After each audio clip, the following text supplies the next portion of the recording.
네, 환영해 주셔서 감사합니다. 저는 소개해 주신 대로 이웃에 있는 월피동에서 개척교회 지금 4년 됐는데 교회 섬기고 있는 강봉구 목사입니다. 만나서 반갑습니다. 반갑습니다. 예. 저는 저 자신을 소개할 때에 생활 밀착형 목사라고 소개합니다. 왜냐하면 저희가 개척교회니까 아내랑 같이 일을 해요. 그래서 여러분, 제가 오늘 이 교회 오기 전에 저희 첫째, 둘째 저녁 차려주고 설거지하고 마무리하고 왔습니다. 그럼 식사 맛있게 하셨어요?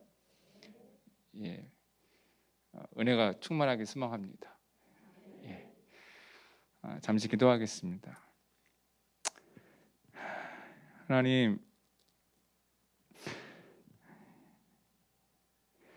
하나님은 누구보다 저를 잘 아시는 분입니다. 제가 얼마나 사람들 앞에 서는 것을 힘들어하고 또 말씀 전하는 것을 어려워하고 부끄러워하는지 주님 잘 아십니다. 그럼에도 불구하고 이 시간에 이 자리에 세우신 것에는 주님의 뜻이 있는 줄 믿습니다. 근데 주님, 저는 지금 너무나도 간절하고 갈급합니다. 이곳에 주의 사랑이 부어지기를 간절히 원합니다. 주의 은혜가 부어지기를 간절히 원합니다. 마음이 상한 성도가 있다면, 생활이 어려워 지친 성도가 있다면 저 교회 문을 나갈 때에는 마음에 위로가 있고 소망이 있고 새 힘을 가지고 나갈 수 있기를 간절히 소망하고 있습니다. 하나님, 이 시간 사용하여 주시옵소서. 이 강단을 사용하시고 이 작은 사람의 입술을 사용하여 주시옵소서. 예수 그리스도의 이름으로 간절히 기도하옵나이다. 아멘. 말씀을 드리기 전에 지금 제 개인적인 이 수암교회에 대한 생각을 한 가지만 좀 나누어 드리고 싶어요. 저는 지금 개척교회 지금 4년 된 교회를 섬기고 있지만 저는 개인적으로 지금 역사가 있고 좀 오래된 교회를 좋아합니다. 근데 역사가 있어서 좋아하는 것은 아니고 제 개인적인 경험이 있어서 그래요. 5년 전인가 제가 수련 목회자로 있을 때에 어느 날 밤에 잠을 자는데 꿈속에서 주님을 만났습니다. 기쁘지 않습니까? 주님이 저를 데리고 한 마을에 데려가셨는데 너무 생생해요. 가운데 기차역이 있고 주변에 마을이 있는 거예요. 꿈속이긴 하지만 얼마나 신이 났는지 저는 너무 좋아가지고 막 뛰어다니면서 너무 즐거워하고 있었어요. 근데 한참 시간이 지났는데 주님이 한켠에서 이렇게 서 계시더니 제 옆에 있는데 왠지 그런 거 있어요. 옆에 좀 이렇게 우울한 사람이나 좀 아픈, 마음이 좀 이렇게 슬픈 사람이 있으면 느껴지잖아요. 주님의 마음이 저한테 느껴지는 거예요. 근데 그 느낌이 좋은 것이 아니라 굉장히 좀 안타까워하시고 아쉬워하는 마음이 드는 거예요. 그래서 주님의 시선을 따라가 봤더니 기차역 옆에 한 건물이 있는데 그 건물을 인부들이 이렇게 허물고 있는 거예요. 그래서 제가 주님한테 여쭤봤죠. 주님, 저 건물이 뭔데 이렇게 아쉬워하고 아파하세요? 그랬더니 주님께서 말씀하시는 것이 저 건물이 교회였단다 그러시는 거예요. 그러면서 하시는 말씀이 이곳에서 성도들과 난 참 좋은 시간을 많이 보냈었단다. 물론 즐거운 시간도 있었고 아픈 시간도 있었지만 나는 이곳에서 성도들과 함께한 모든 시간이 너무 좋았단다라고 말씀하시면서 굉장히 아쉬워하시고 굉장히 속상해 하시는 거예요. 꿈에서 깨어난 다음에 그 여운이 너무 오랫동안 잊혀지지가 않는 거예요. 그래서 그 다음부터 교회에 대한 저의 생각이 좀 바뀌었어요. 여러분, 교회는 건물이 아니라고 말하죠. 말씀 그대로 여러분 한 분 한 분이 교회입니다. 그렇죠? 주님이 거하시는 아름다운 교회인 줄 믿습니다. 그런데 제 마음에 이 건물에요, 주님과의 이야기가 담기고 추억이 담기면 이곳이 의미가 되더라는 거예요. 그 다음부터 저한테는요 교회는 주님과의 이야기가 만들어지는 곳, 주님과 추억이 쌓이는 곳이에요.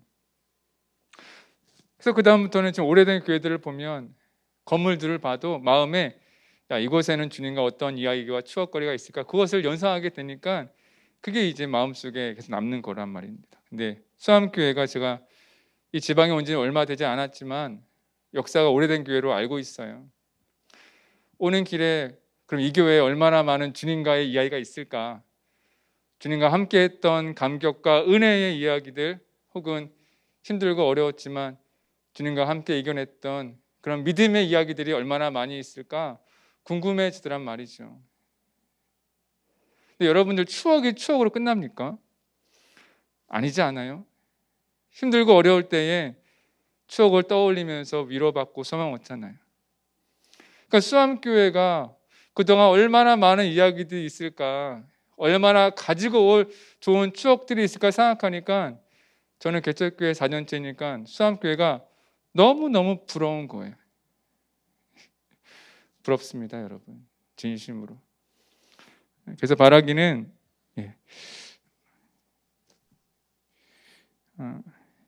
이 수암교회에 주님과 함께하는 더 많은 이야기들이 쌓이기를 소망합니다. 바라기는 평생 잊혀지지 않는 정말 핵심적인 기억들이 이 안에 쌓여지길 소망합니다. 여러분들이 힘들고 어려울 때에 끄집어낼 수 있는 주님과의 아름다운 믿음의 이야기들이 여러분 가운데 더욱더 쌓여지기를 주의 이름으로 축복합니다. 축복합니다. 아이 부러워라.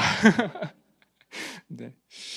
오늘 말씀 나눌 텐데 복음을 영화롭게 했잖아요. 그래서 제 나름대로 이제 한 달 전에 이제 말씀에 대한 초청을 받고 제 나름대로 이제 묵상을 해보았습니다. 그래서 어느 순간 되니까 나에게 있어서 영화롭게 하는 것은 무엇인가라고 좀 정의를 내려야지 오늘 말씀을 좀 풀어갈 수 있겠더라고요. 그래서 제가 묵상하며 받은 영화롭게 하라는 것을 먼저 나누겠습니다. 요한복음 17장 1절부터 5절까지 보면 예수님께서 하나님을 영화롭게 했다라고 말씀하시면서 어떻게 했는지를 우리에게 소개하고 있어요. 여러분, 우리의 믿음의 모델이 예수님이잖아요. 예수님이 영화롭게 하셨던 그 방법이 우리에게 가장 좋은 답 아니겠습니까? 그 본문 중에 4절의 말씀을 함께 읽었으면 좋겠습니다. 시작. 아버지께서 내게 하라고 주신 일을 내가 이루어 아버지를 이 세상에서 영화롭게 하였사오니. 예수님은 하나님을 어떻게 영화롭게 했다라고 말씀하고 있습니까? 예수님은 내게 주신 일, 내게 맡긴 일을 이루어냄을 통해 내가 하나님을 영화롭게 했다라고 말씀하고 있어요. 근데 여러분, 하나님께서 예수님께 맡기신 일 중에 가장 중요한 일이 무엇인지 알고 계시죠? 십자가일 거예요. 아마 여러분들은 아마 십자가를 예수님이 어떻게 짊어지셨는지 다 아실 거란 말입니다. 어떻게 지셨어요? 최선을 다해서 성실하게 끝까지 십자가를 지셨지요. 바로 그 예수님의 모습이 하나님을 영화롭게 했다라고 말씀하고 있단 말입니다. 근데 우리도 마찬가지 아니겠습니까? 우리가 어떻게 하나님을 영화롭게 할 수 있습니까? 우리에게 맡기신 일을 그냥 하는 것이 아니라 최선을 다해서 성실하게 끝까지 해내는 거예요. 누구처럼? 예수님처럼. 그러면 우리의 삶이 하나님을 영화롭게 해드리는 것이죠. 복음을 영화롭게 하라는 것도 같은 내용 아니겠습니까? 어떻게 복음을 영화롭게 할 수 있습니까? 우리에게 맡기신 복음을 전하는 것과 복음으로 살아내는 것을 최선을 다하고 성실하게 하고 마지막까지 해내는 것이 복음을 영화롭게 하는 것이죠. 여러분, 바라옵기는 여러분의 삶 가운데 하나님을 영화롭게 하는 놀라운 일들이 일어나기를 축복합니다. 그러려면요, 그냥 하는 것이 아니라 따라해 보세요. 최선을 다해서 성실하게 끝까지 해야 되는 거예요. 그렇다면 우리에게 맡기신 일은 무엇일까? 물론 교회마다, 성도들마다 은사에 맞게 다양한 일을 맡기셨겠지만 그 중에 우리 모두가 함께 맡은 일이 있는 것 같아요. 그것이 바로 오늘 본문에 있었던 말씀입니다. 예수님께서 우리에게 주신 두 가지, 하나님을 사랑하는 것, 이웃을 사랑하는 것이 그것이 아닐까 싶습니다. 성경은 이 두 가지가 우리가 지킬 모든 것들을 다 담고 있다라고도 말씀하고 있지 않겠습니까? 그래서 오늘은 저는 사랑이라는 주제에 대해서 말씀을 나누려고 합니다. 사랑. 근데 먼저 우리가 확인해 볼 것이 있는데, 오늘 본문을 한 번만 더 띄워주시겠습니까? 오늘 37절부터 40절까지 함께 읽어볼 텐데, 예수님께서 이 말씀, 하나님을 사랑하라, 이웃을 사랑하라고 주신 이 말씀을 무엇으로 주셨는지를 한번 여러분이 함께 찾아보면 좋겠습니다. 우리 본문 함께 읽겠습니다. 시작. 예수께서 이르시되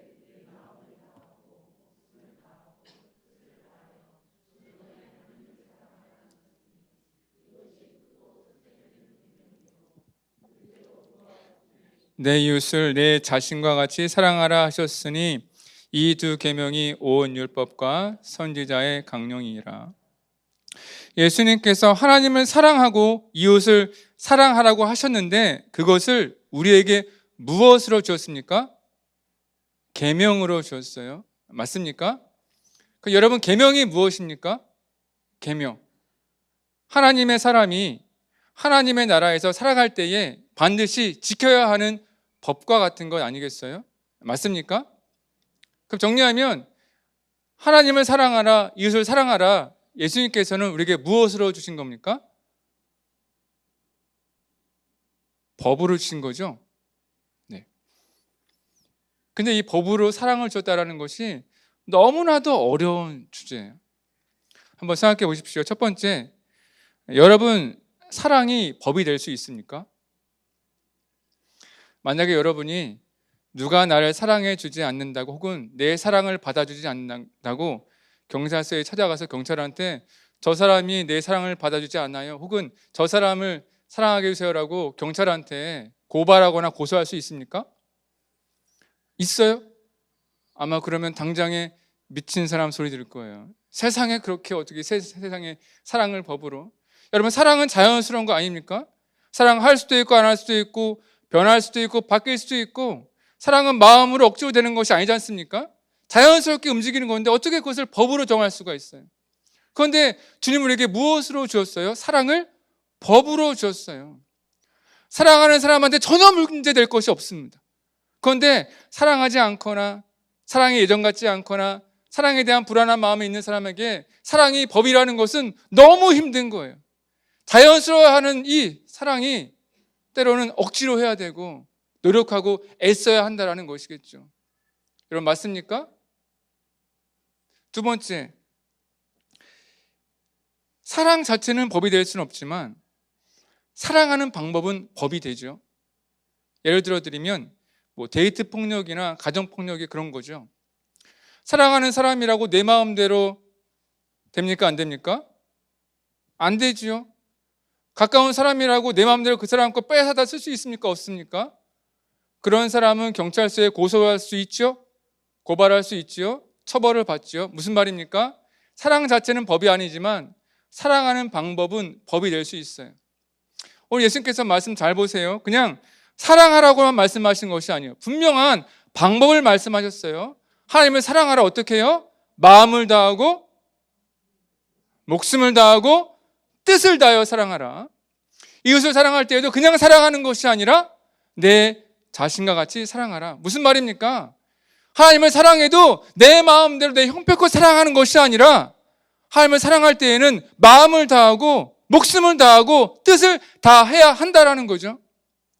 이웃을 사랑해도 내 마음대로 내 형편대로 하는 것이 아니라 내 자신과 같이 사랑해야 한다라는 거죠. 맞습니까? 그러니까 사랑이 어려워지는 거예요. 내 안에 사랑이 있으면 뭐가 문제가 돼요? 저희 아버님이 늘 하시는 말씀이, 얘야 나는 법 없이도 살 사람이야. 우리 아버님은요 전혀 법에 걸릴 것이 없으세요. 얼마나 순하시고 그분에게 있어서 법은 무서울 게 없죠. 하지만 범죄자는 다르지 않습니까? 사랑하는 사람한테 이 계명이 너무 쉬운 거예요. 그런데 사랑하지 않는 사람, 사랑이 변해버린 사람, 사랑에 불안한 사람은 이 사랑의 계명은 너무너무 힘들어요. 너무너무 어려워요. 이것이 해결되지 않으면 우리에게 무척 힘든 일이 되겠죠. 여러분, 사랑이 계명이기 때문에 우리 가운데 어떤 일이 일어나는 줄 아세요? 사랑 때문에 회개를 하게 됩니다. 그렇지 않습니까? 사랑이 부족할 때에 사랑을 구하게 돼 있어요. 맞습니까? 내게 사랑이 변하거나 불안하면 그때 엎드려서 사랑을 구해달라고, 온전한 사랑 달라고 눈물로 부르짖어요. 이거 세상에서 있는 일이 아니지 않습니까? 세상에 사랑 때문에 회개하는 사람들이 어디 있어요?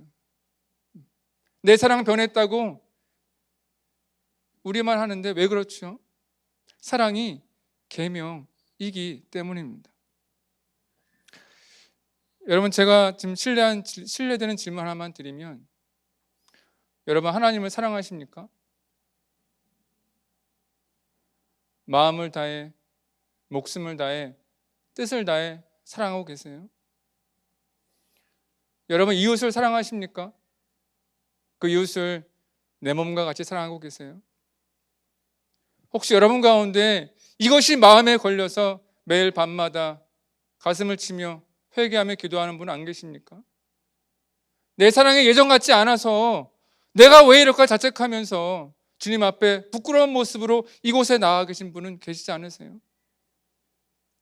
사랑이 계명이라서 그렇죠. 그런데 우리가 생각해 볼 것이, 저는 여러분에게 사랑은 계명이니까 그래도 해야 됩니다라고 말씀드리고 싶은 것이 아니에요. 결론부터 말씀드리면, 하나님께서 우리에게 사랑을 계명으로 주신 것은 우리에게 축복인 줄 믿으시기 바랍니다. 왜 그런지를 지금부터 말씀드릴 테니까 여러분들 마음을 좀 더 열고 집중해서 들으시기 바랍니다. 질문 하나만 드릴게요. 여러분, 성경에는 사랑의 계명만 있습니까? 여러분 지금 한번 성경의 인물들 중에 이 사람은 하나님의 사람이지라고 생각하시는 분 아무나 한 명 떠올려 보세요. 그 사람이 하나님을 사랑할 때 계명으로 억지로 애써서 사랑하든가요? 아니면 이 가슴으로 뜨겁게 사랑하든가요? 대답 좀 해주시면 좋을 것 같은데. 어떻게 사랑하든가요? 가슴으로 사랑하지 않든가요? 뜨겁게 사랑하지 않든가요? 주변에서 말려도 아니라고 얘기해도 하나님을 사랑한다고 고백하지 않든가요? 맞습니까? 성경에는 계명으로서의 사랑만 있는 것이 아니라 가슴으로 하는 사랑이 있어요. 맞습니까? 두 번째, 그 사람들 하나님을 향한 사랑이 언제나 한결같든가요? 때로는 그 사랑이 변하기도 하고, 때로는 원망이 되고 탄식하는 이야기 혹시 못 보셨나요? 다윗이 수많은 시편을 썼지만 하나님을 찬양하는 시편도 있지만 어떤 찬양도 있어요?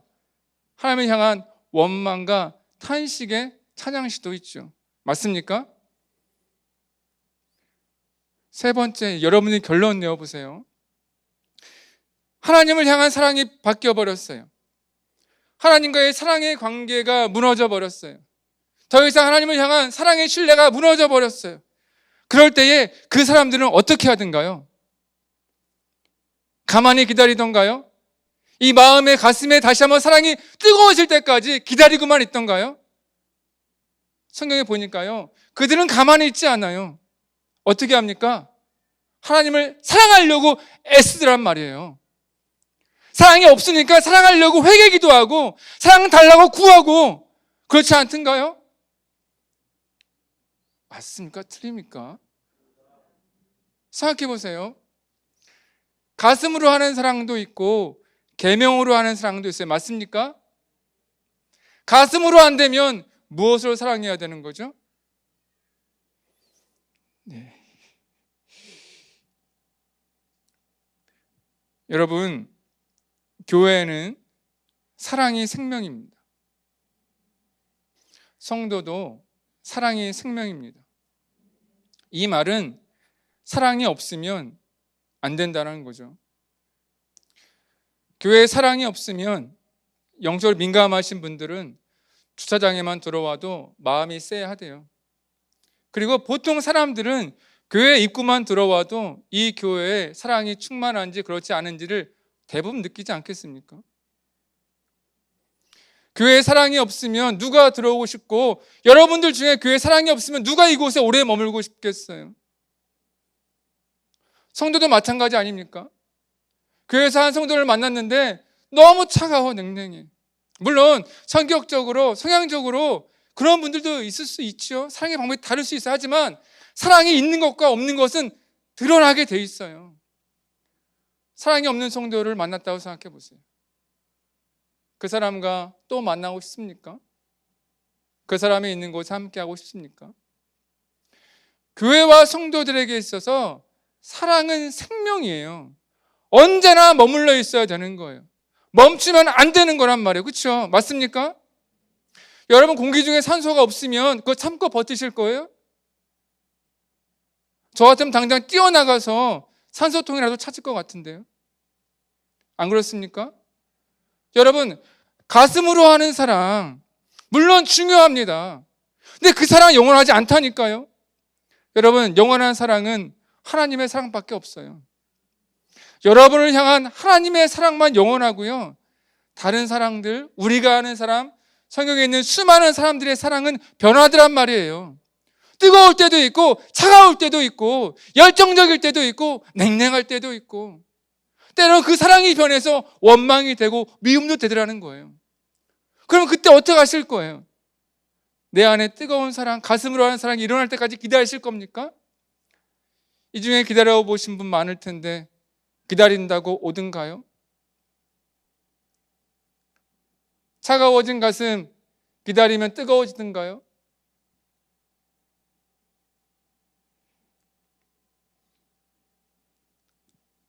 어떻게 하면 교회와 성도들의 마음속에 사랑에 늘 함께 할 수 있을까? 가슴이 뜨거울 땐 가슴으로 사랑하고, 그 사랑이 아니면 순종하는 마음으로 억지로라도 사랑의 계명을 지켜야죠. 그래야 사랑으로 사는 거죠. 그래야 사랑에 생명이 있다라고 진실되게 고백할 수 있는 거죠. 이 말씀을 묵상하는데 이런 영감을 주었어요. 뭐냐면, 한 주인이 종에게 짐을 하나 맡겼는데 되게 무거운 짐인 거예요. 이게 나쁜 주인이면 야, 이거 너 짊어지고 가, 너 이거 힘들다고 게으름 피지 마, 끝까지 해야 돼 라고 하겠지만, 선한 주인이면 어떻게 하겠어요? 종을 보면서 어떻게 하면 종한테 도움이 될까? 그래, 다른 한 종을 함께 보내야겠다. 그렇지 않겠습니까? 그래서 이 주인이 2명의 종한테 짐을 맡기는 거예요. 그 짐을 짊어지고 2명이 가는 겁니다. 가다 보니까 한 종이 힘이 빠져요. 그럼 어떻게 합니까? 다른 종이 그것을 더 짊어져 주면 되죠. 그렇게 한 걸음 더 가는 거예요. 가다 보니까 다른 종이 또 힘이 빠지는 거예요. 그럼 어떻게 합니까? 또 다른 종이 힘이 좀 있으니까 그때 그 종의 짐을 더 짊어주는 거예요. 그렇게 또 한 걸음 가는 거예요. 그렇게 혼자가 아니라 둘이 짊어지게 되니까 주인이 맡긴 곳까지 그 짐을 가져갈 수 있는 거죠. 맞습니까? 근데 동일한 거란 말이에요. 계속 말씀드리지만 어떻게 우리가 가슴으로만 주님을 사랑할 수 있어요? 그것이 힘들면 그때 무엇이 필요하다고요? 사랑의 계명이 필요한 거예요. 가슴으로 하는 사랑과 사랑의 계명이 함께 갈 때에 우리는 온전한 사랑을 우리 삶 가운데 이룰 수 있게 되는 거예요. 여러분, 세상의 사랑과 우리의 사랑은 그래서 다른 거예요. 그래서 레벨이 달라요. 세상에는 가슴으로 하는 사랑만 있죠. 맞습니까? 네. 세상에서는 사랑이 망가지고 훼손되고 변해버리면 고칠 길이 없어요. 사람 마음을 어떻게 바꿔요? 맞습니까? 그런데 우리에게는 가슴으로만 하는 사랑이 있는 것이 아니에요. 우리에게는 사랑의 계명이 있어요. 바로 그 순간에 사랑할 수 있는 목적이 있고 사랑해야 될 이유가 있어요. 왠지 아세요? 그렇게 사랑하면 하나님이 그 사랑 받아주신대요. 그 사랑을 변화시켜서 언젠가는 가슴을 다시 뜨겁게 해주신대요. 그래서 사랑의 계명은요, 망가진 사랑의 치료제예요. 맞죠? 네. 너무 진지하셔가지고 네. 따라해 보시기 바랍니다. 사랑의 계명은 망가진 내 사랑의 치료제다. 사랑의 계명은 무너진 교회의 사랑의 치료제다. 사랑의 계명은 내 사랑의 치료제다. 할렐루야. 아멘. 근데 제 생각할 때 여러분이 증인일 것 같아요. 여러분 자신이. 왜 그러냐면 제가 처음에 말씀드렸지만 120년의 시간을 건너왔습니다. 제가 그 사정을 다 알 수 없지만 저의 원래 모 교회도 100년이 넘은 교회였거든요. 얼마나 많은 고비와 어려움이 있었겠어요? 그럼 그때에 그 교회를 지키고 살린 것은 가슴이 뜨거워 그렇게 주님을 사랑하던 성도들이었을까요? 아니면 그 순간에도 사랑해야지 순종하는 마음으로 교회를 지키고 예배를 지키고 믿음을 지킨 성도들일까요? 제 생각에는 물론 가슴이 뜨거웠던 성도들도 참 은혜로웠겠지만 오히려 그 뒤에서 무너진 사랑 때문에 엎드려 회개하고 사랑이 회복되기를 간절히 바라면서 억지로라도 순종하는 마음으로라도 사랑의 자리를 채운 성도들이 교회를 살렸을 것 같아요. 왜냐하면 저도 그런 모습들을 많이 봤기 때문입니다.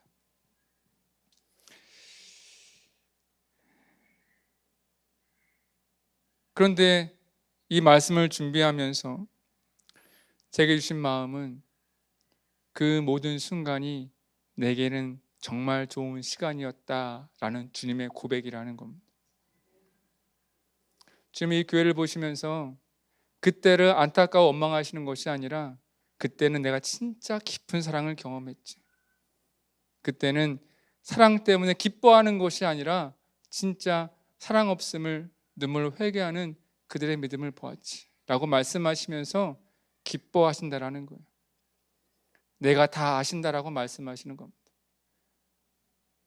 여러분 어떠세요? 그럴 것 같지 않으세요?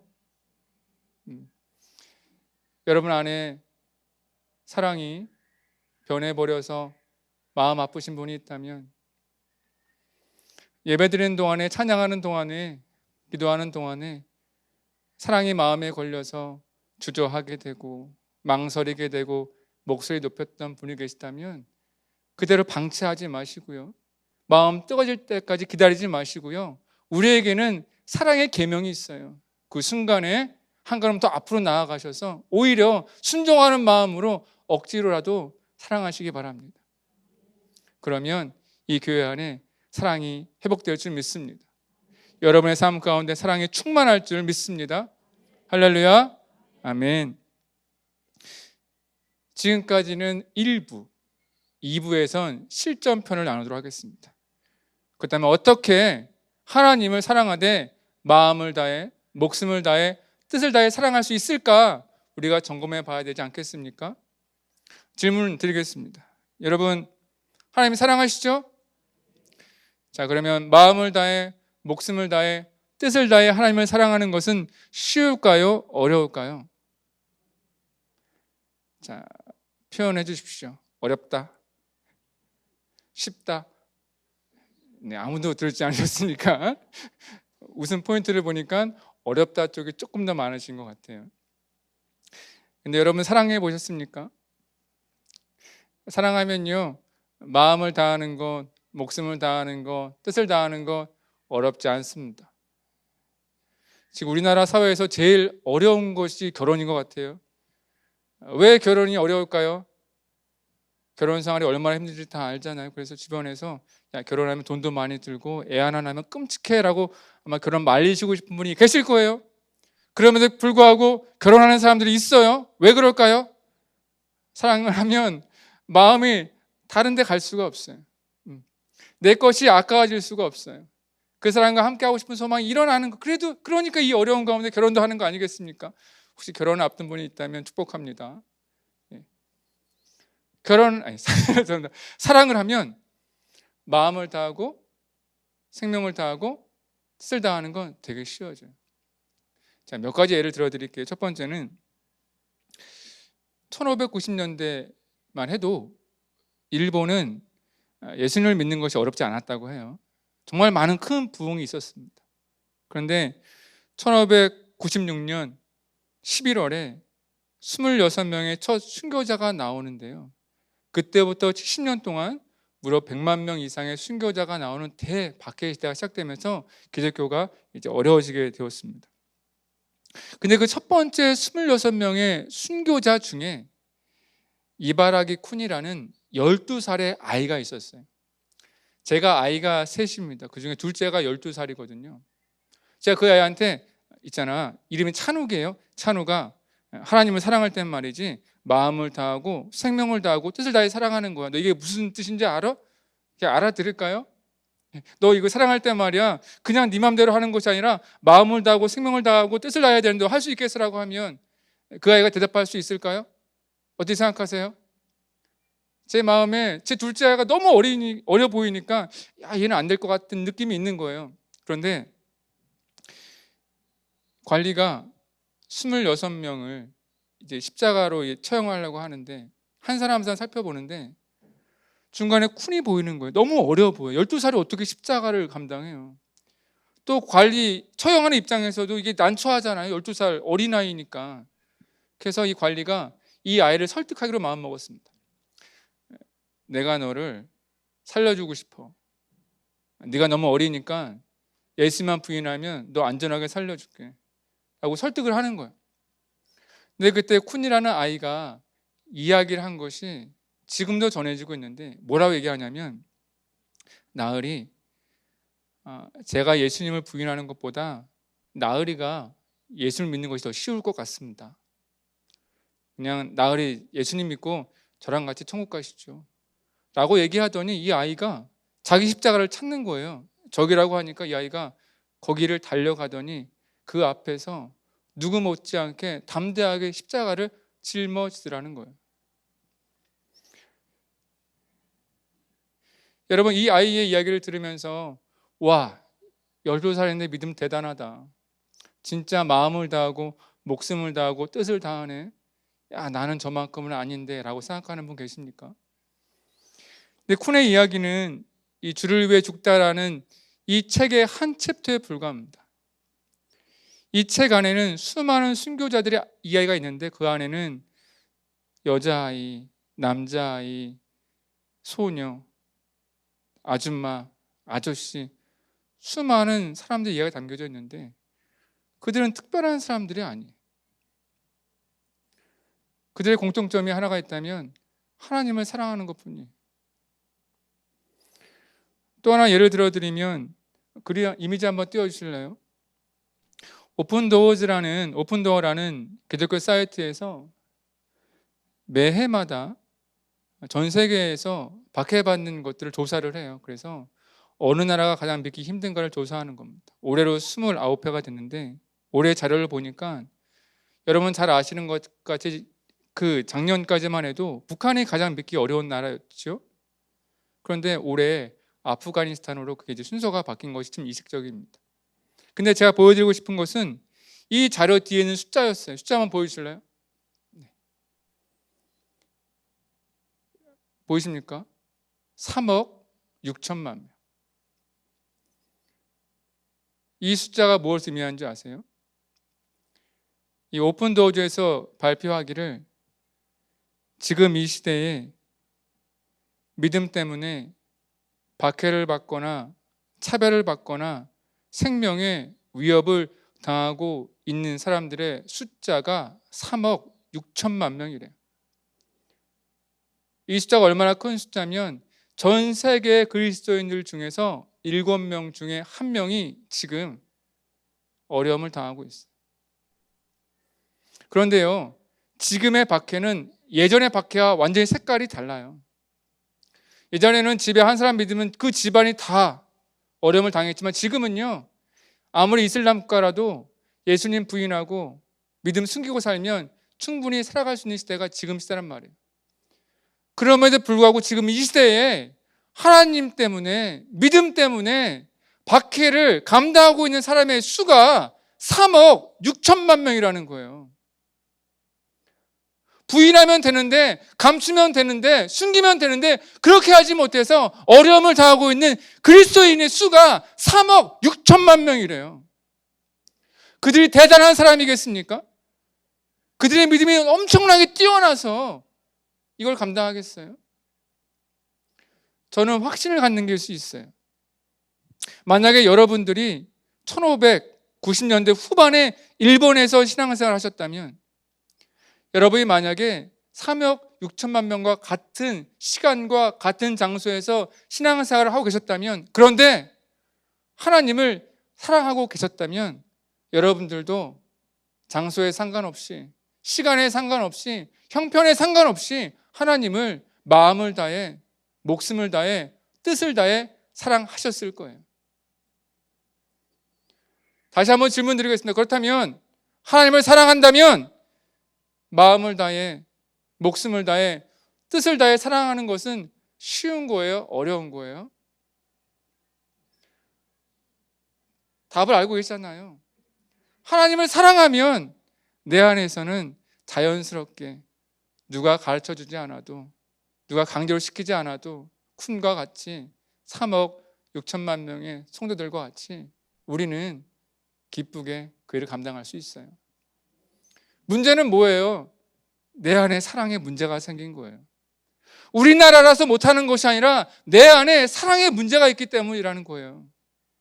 내 사랑이 변해버렸기 때문에, 내 사랑이 예전 같지 않기 때문에 이 말씀이 어렵게 느껴지는 거예요. 그럼 어떻게 해야 되는 겁니까? 가만히 있는 것이 아니라, 기다리는 것이 아니라, 마음이 뜨거워질 때까지 딱 서 있는 것이 아니라, 그때 무엇이 필요하다는 말씀이에요? 사랑의 계명이 필요한 거예요. 이 말씀이 부끄럽게 여겨지거든 이제는 계명으로라도, 억지로라도 마음을 다해, 목숨을 다해, 뜻을 다해 사랑해야죠. 그래야 우리 가운데 사랑이 머물게 되고, 그 사랑이 나를 이끌어가게 되고, 그때야 비로소 나는 사랑으로 살고 있습니다라고 고백할 수 있는 거죠. 여러분 가운데 이 고백이 나오기를 축복합니다. 두 번째, 하나님 사랑은 좀 쉬울 수 있어요. 왜냐하면 그리스도인이라면 누구나 이 마음에 하나님 사랑에 대한 부담 다 갖고 있어요. 그렇죠? 사랑이 부족하면 그 사랑 때문에 고민하고 애쓰단 말이에요. 그런데 이웃 사랑은 달라요. 가만히 생각해 보니까 이웃 사랑은 마음이 일어나지 않으면 정말 하기 쉽지 않습니다. 성격적으로 사람을 만나는 것이 불편한 사람이 있어요. 형편 때문에 봉사와 섬김의 자리에 가기가 좀 불편하거나 좀 이렇게 망설여지는 분이 있을 수 있어요. 전도의 자리는 어떻습니까? 아마 수요 예배에 나오시는 분들이라면 적어도 한 번 이상은 그런 자리에 참석해 보셨죠? 여러분 그때 기쁨으로 감당이 되든가요? 이웃을 사랑해야지, 내 몸과 같이 사랑해야지, 그렇게 참석하셨습니까? 아니면 내가 한 달에 한 번이니까 하지, 내가 올해 직분 받았으니까, 맡겼으니까 하지, 그런 마음에 하고 있지는 않으십니까? 이웃 사랑이 계명으로 하는 사랑으로 되기가 정말 쉬운 것 같아요. 그런데 이웃 사랑만큼은 좀 우리의 생각의 전환이 필요합니다. 첫 번째는 이웃 사랑은 계명이기 전에 하나님께서 우리를 부르신 목적입니다.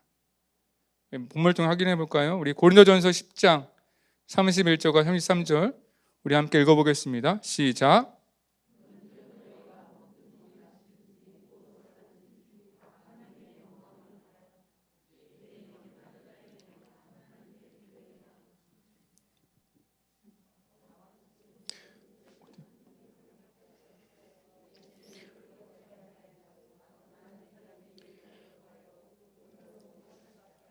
아멘.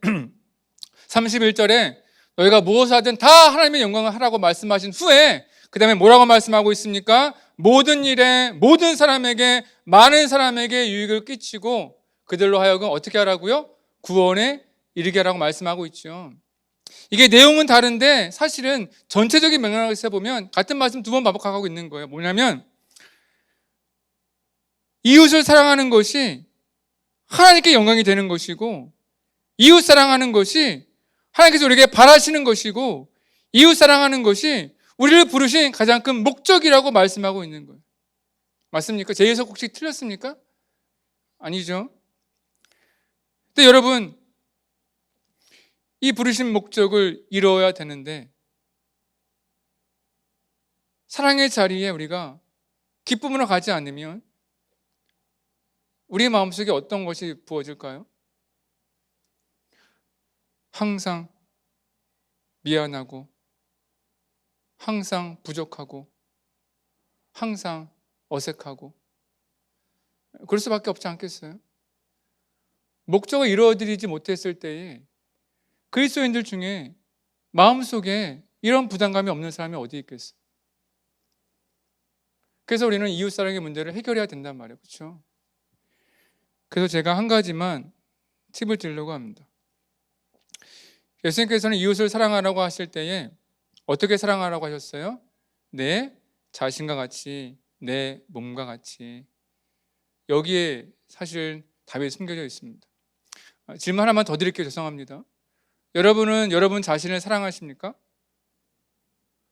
여러분 몸을 사랑하세요? 다른 말씀에 있는 버전의 말씀처럼 여러분 몸을 사랑하십니까? 진짜 그러세요? 특이하네. 제가 보니까 그러신 분들이 있겠죠.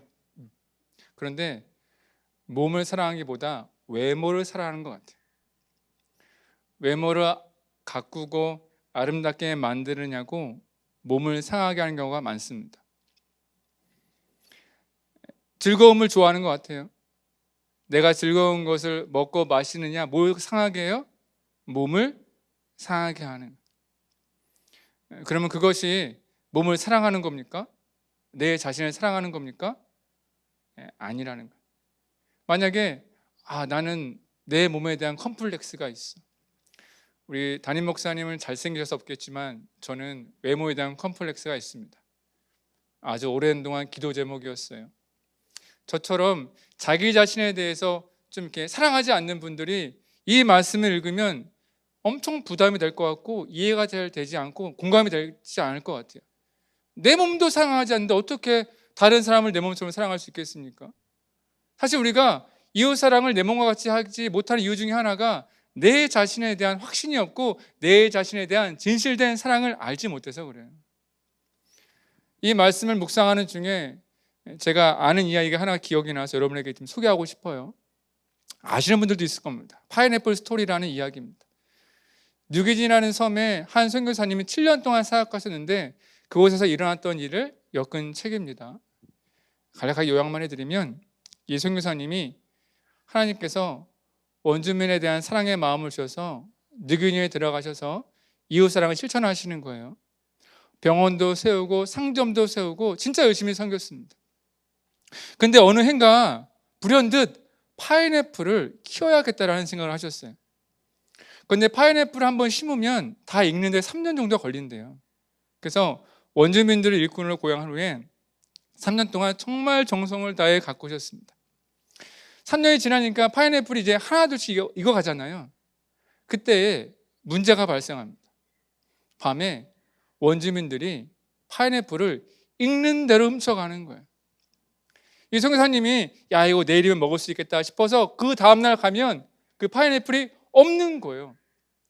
이 선교사님이 실망했어요. 아니 왜 도둑질 해가지? 그래서 원주민들한테 이제 파인애플은 내 거니까 여기 내 밭이었으니까 훔쳐가지 말라고 얘기를 한 거예요. 근데 그 다음날 또 파인애플이 없어지는 거예요. 이 선교사님이 실망의 마음이 너무 커졌어요.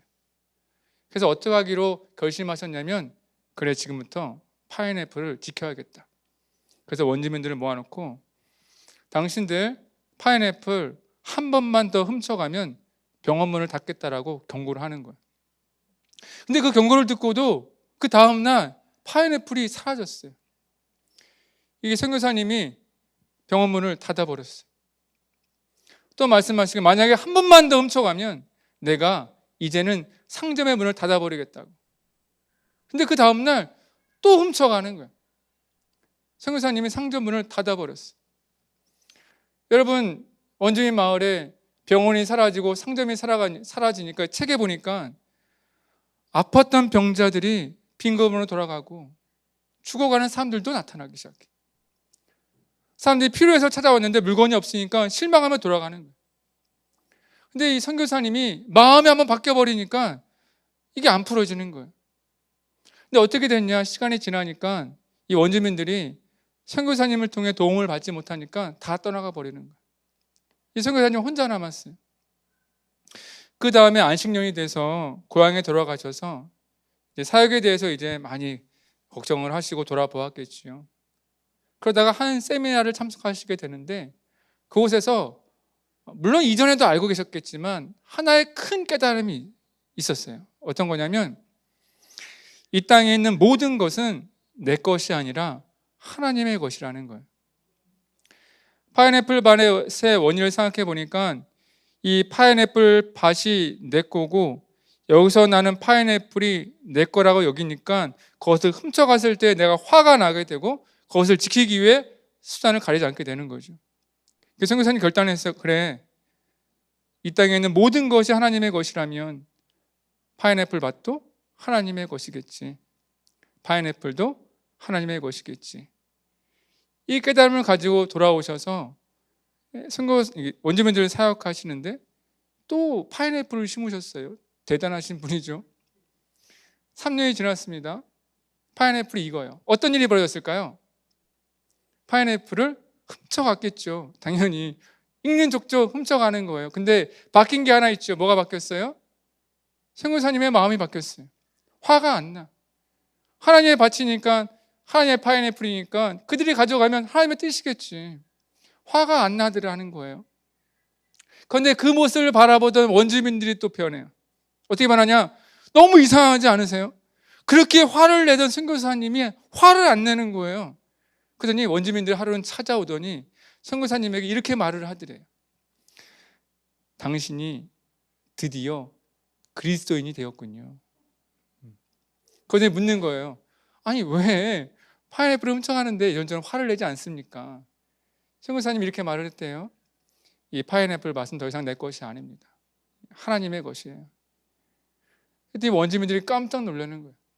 그동안은 선교사님의 것이니까, 사람의 것이니까 훔쳐갈 수 있었는데 하나님의 것이니까 이게 감당이 안 되는 거예요. 책에 보니까 갑자기 원주민들이 자기에게 일어났던 불행한 일을 다 떠올리는 거예요. 맞아, 내가 다쳤었지? 혹시?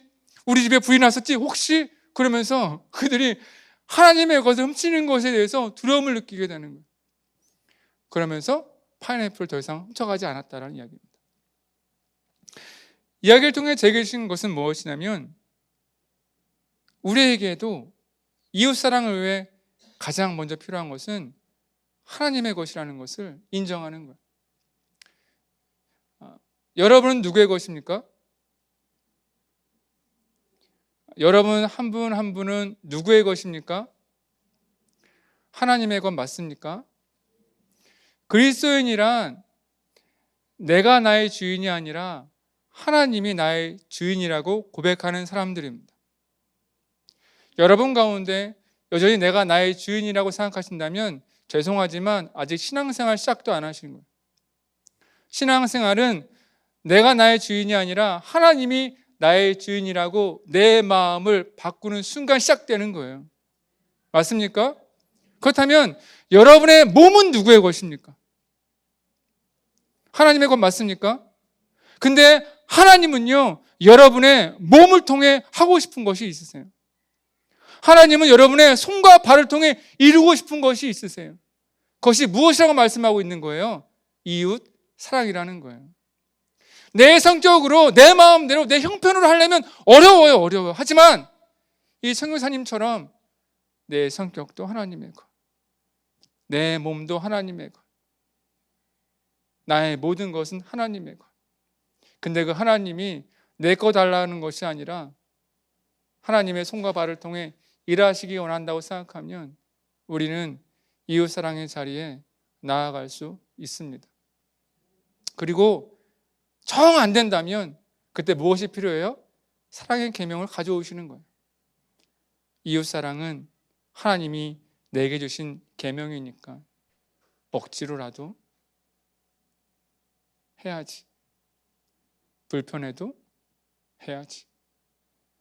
그 마음이 내 안에 자리 잡을 때에 우리는 이런 것이 아니라 기쁨으로, 감사함으로, 혹은 주님 앞에 기도하는 마음으로 이웃사랑 또한 실천할 수 있을 줄 믿습니다. 여러분, 말씀을 정리하려고 하는데요, 떠올려 보세요. 상상을 해보세요. 사랑 없는 교회, 사랑 없는 성도, 사랑 없는 목회자, 무엇이 떠오르십니까? 저는 생각만 해도 가슴이 답답해요. 그런 교회와 성도와 목회자를 세상 사람들이 만났을 때 어떨까 생각하니까 가슴이 아찔합니다. 여러분, 부탁드리기는 하나님을 사랑하실 때 예전과 같지 않으신 분이 계시다면, 사랑하는 것 같긴 한데 이 사랑이 늘 불안하고 이 사랑 때문에 늘 가슴 졸이는 분이 계시다면, 제발 그냥 기다리지 말고 내 마음에 사랑이 일어날 때까지 그냥 버티지 말고 그때에는 예수님께서 주신 사랑의 계명을 떠올리시기 바랍니다. 그렇게 사랑하면 분명히 교회의 사랑이 풍성하게 바뀔 겁니다. 여러분의 삶 가운데 사랑이 충만하게 될 거예요. 그렇게 사랑이 충만하면 어떠한 일이 일어날까요? 주님의 놀라운 역사와 일들이 우리 가운데 놀랍게 일어날 거예요. 수암교회 가운데 그런 사랑의 은혜가 충만하기를 축복합니다.